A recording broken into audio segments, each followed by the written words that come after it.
પપ્પા, આજુબાજુ કશું દેખાતું જ નથી. બધું ધૂંધળું કેમ દેખાય છે? આ આકાશમાં સફેદ ધુમાડો ક્યાંથી આવ્યો? આ ધુમાડો નથી બેટા, એને ધુમ્મસ એટલે કે ફોગ કહે છે.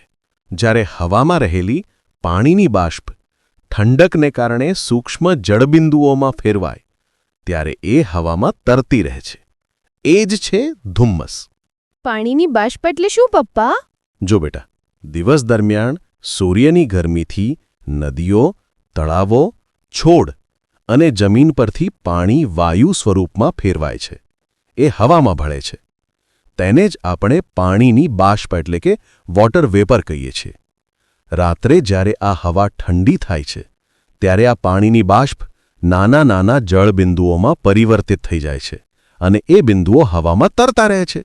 એ જ છે ધુમ્મસ. હવે સાંભળ હેશાંત, ધુમ્મસ બનવાની પ્રક્રિયા 4 સ્ટેપમાં થાય છે. 1. ઇવેપોરેશન એટલે કે બાષ્પીભવન. દિવસ દરમિયાન સૂર્ય ગરમી આપે છે. નદીઓ, તળાવો અને જમીનમાંથી પાણી બાષ્પમાં ફેરવાય છે. 2. કુલિંગ એટલે ઠંડક. રાત્રે હવા ઠંડી થાય છે. ઠંડી હવામાં પાણીની બાષ્પ સંગ્રહવાની ક્ષમતા ઘટે છે. 3. કન્ડેન્સેશન એટલે સંઘનન. હવામાં રહેલી વધારાની પાણીની બાષ્પ નાના નાના જળબિંદુઓમાં ફેરવાઈ જાય છે. અને 4. સસ્પેન્શન એટલે હવામાં તરવું. આ જળબિંદુઓ એટલા નાના હોય છે કે હવામાં તરતા રહે છે.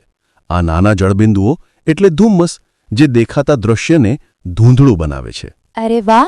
એટલે ધુમ્મસ હકીકતમાં હવામાં તરતું પાણી છે. હા, બિલકુલ સાચું. એ જ કન્ડેન્સેશન છે. જ્યારે ગરમ હવામાં રહેલી બાષ્પ ઠંડી થઈ જાય ત્યારે એ જળબિંદુઓમાં ફેરવાય છે. એ જ પ્રક્રિયા હવામાં થાય છે અને બની જાય છે ધુમ્મસ. હવે જો સૂર્યોદય થયો. જો સૂર્યના કિરણો ધીમે ધીમે ધુમ્મસને ચીરીને બહાર આવવા લાગ્યા છે. પપ્પા જુઓ, ધુમ્મસ ગાયબ થઈ રહ્યું છે અને રસ્તો પણ સ્પષ્ટ દેખાય છે. હા બેટા, સૂર્યની ગરમી હવાનું તાપમાન વધારી દે છે, તેથી જળબિંદુઓ ફરીથી બાષ્પમાં ફેરવાઈ જાય છે. એટલે ધુમ્મસ ગાયબ થઈ જાય છે. આ જો મિત્રોને કહીશ કે ધુમ્મસ હકીકતમાં હવામાં તરતું પાણી છે. અને એ પણ યાદ રાખ, વિજ્ઞાન આપણને આપણી આસપાસ બનતી દરેક ઘટનાના રહસ્યો ઉકેલવાનું શીખવે છે. જો તમને વિજ્ઞાનની આવી મજાની વાતોમાં રસ હોય તો યુટ્યુબના સર્ચ બારમાં ભટ્ટ અલ્પેશ લખી સર્ચ કરો અને લૂંટો વિજ્ઞાનની વાતોનો અદ્ભુત ખજાનો.